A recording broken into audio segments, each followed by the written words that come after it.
Hey guys, I'm Liz. This is my Coleman OneSource camping fan. Here are all the different tests and experiments that I did with this fan. And by the end of this video, you'll have all the info you need to make a proper choice on whether to get this or not.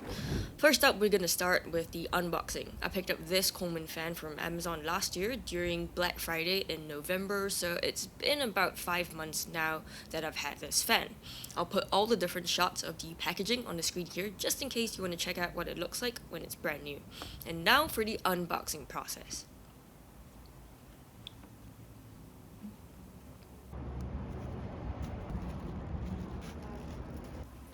I thought it was very nicely packaged. Here's the empty box, and here's what you get out of the box. I got the fan itself, of course, the rechargeable battery, a red charging cable, and some instructions and other info.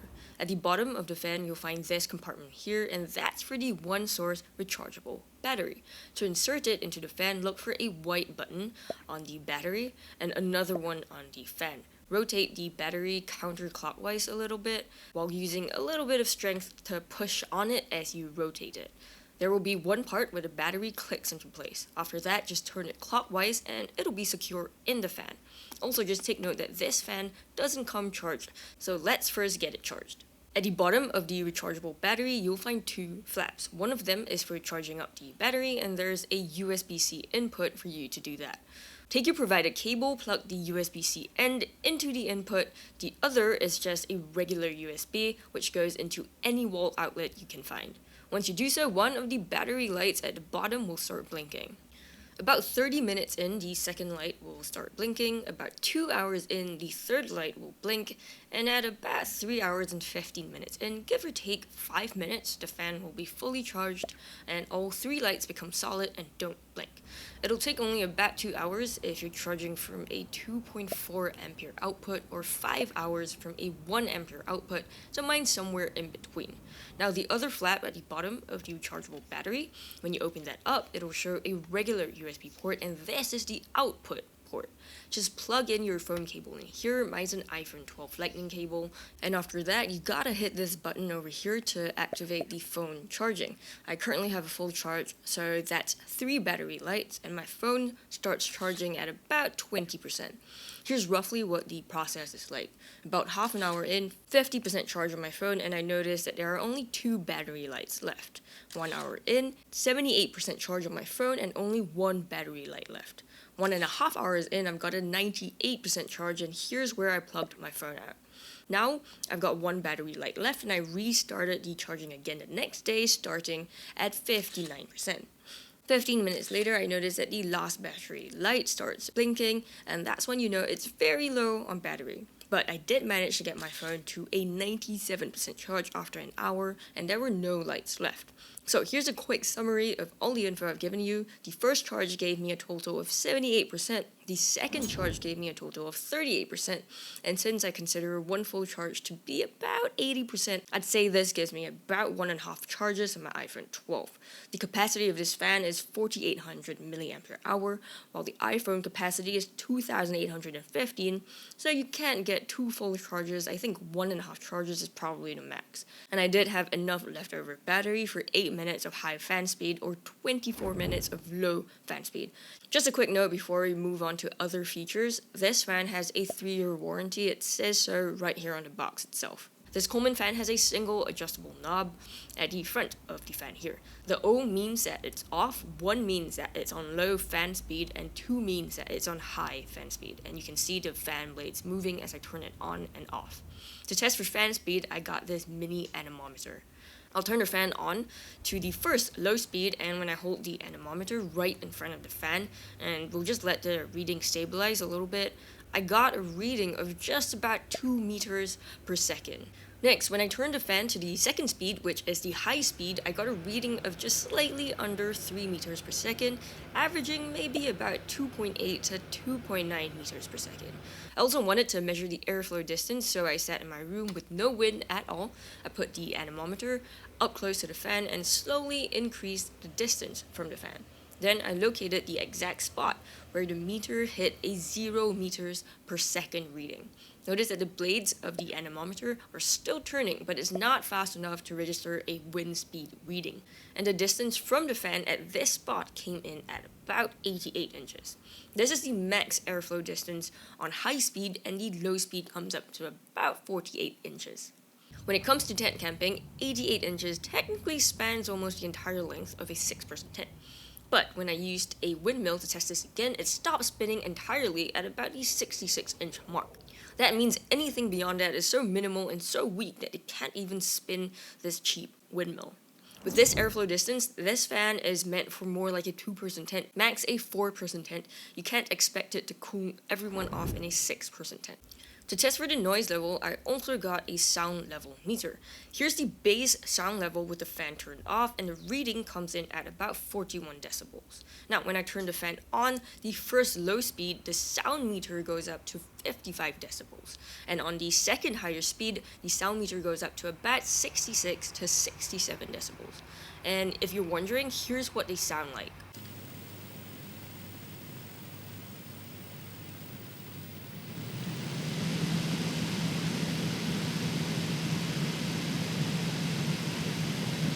Moving along, what are the run times for each of these fan speeds? Here's what to expect, which is about 6 hours on high and 15 hours on low. Of course, I tested this, and here are my results.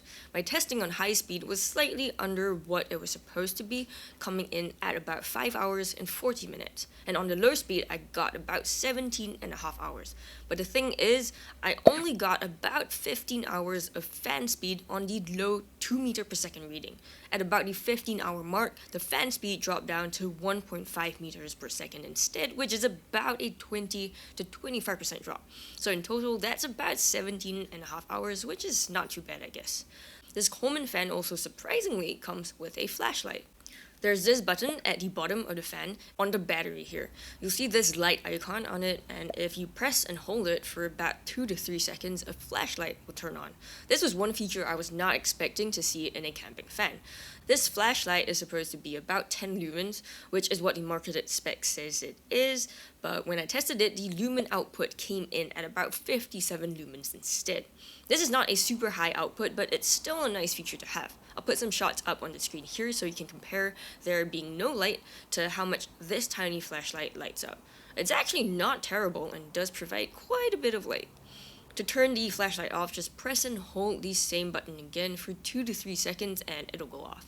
This same button actually also controls the battery level lights. So if at any one time you want to check how much battery you have left, just quickly press the same button, but do not hold the button, and the battery lights will come on. Right now, I've got a full charge, so a full 3 lights. It'll go down to 2 lights and then 1 light as your battery dips. The battery lights will stay on for about 35 seconds before going off. This Coleman fan is also a standing fan. It has these 3 legs at the bottom of the fan. I'm just gonna get them extended right now, and here's what the fan will look like when all 3 legs are up. These legs actually click into place, and to retract them, you gotta pull down on this latch on each of the legs before you can retract them. Otherwise, they're actually secured in place and cannot be retracted. This fan also has a rotating head. You can rotate it at about 180 degrees from the front to the back, and here are some quick shots of what the fan will look like when you want to get it rotated around. If you want to move it from left to right though, it won't work.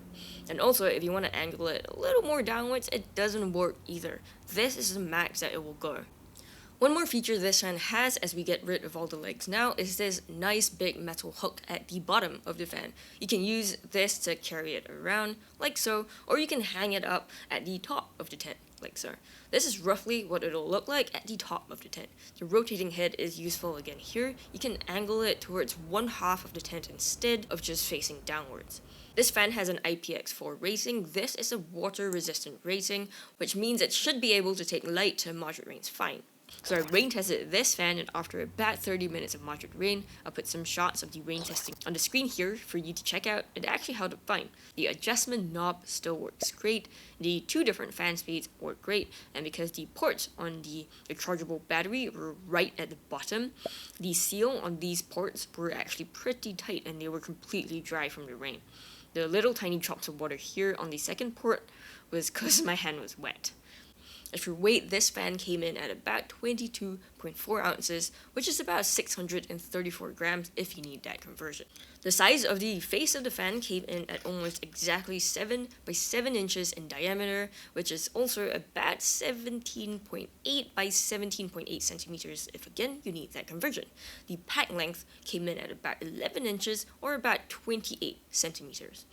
Now, for pros, I like that there's a decent number of physical features that this fan has, with the retractable legs, front to back fan rotation, a bottom hook, and of course, these battery level lights. And you'd be surprised, not all fans have these battery lights.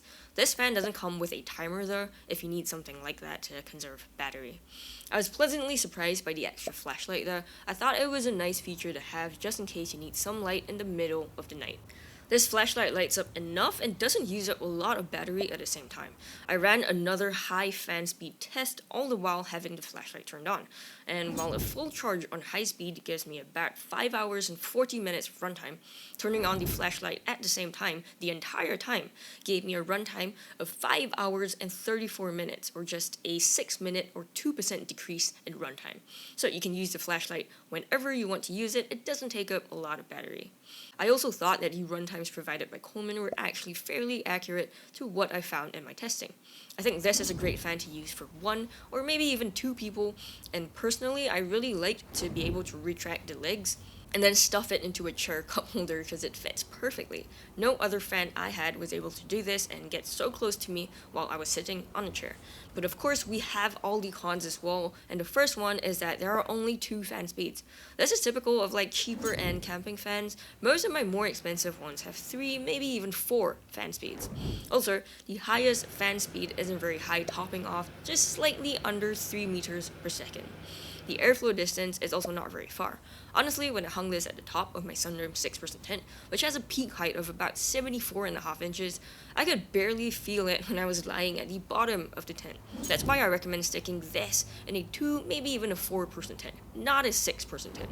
It's also not quiet. It's one of my noisier camping fans for sure, with the higher speed coming in at almost 70 decibels. And I also thought the quality control on this fan was not great. One of the legs actually retract without hitting that latch right there. So sometimes when I just place it on the ground, the leg actually caves in and the fan falls like this. I also thought the marketed retail price isn't cheap, coming in at about $50 when I last checked on Amazon a few days ago. I personally bought mine on Black Friday for $30, so that was a good deal. But at this price, I don't think I'd pay for it. At this price of about $50, I think you can get much better quality camping fans that give you much better bang for your buck, and you can check out this video on the screen here that shows you exactly which fan to buy. Thank you for watching this, and I'll see you in that one.